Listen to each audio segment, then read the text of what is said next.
Le taxi, par les journalistes, on est des ringards, des mauvais élèves, des mal aimables et tout.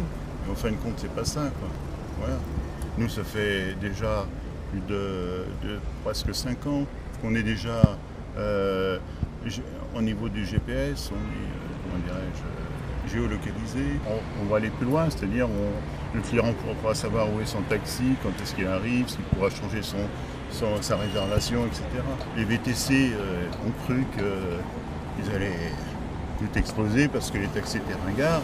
Les entreprises se sont dit oui, pourquoi pas, on va essayer. On s'aperçoit que finalement, effectivement, ils ne prennent que les clients, c'est vrai.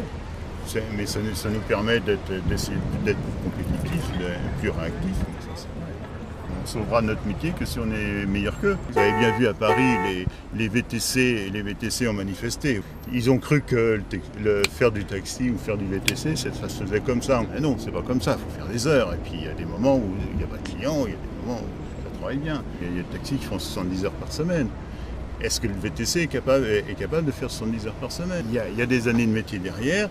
Effectivement, il ne faut pas qu'on s'endorme.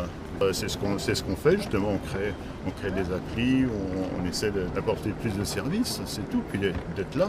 Parce que le taxi, c'est ça, quand vous avez un taxi, c'est l'urgence. Et s'il faut appeler machin truc, ben non, si on est là, on est là.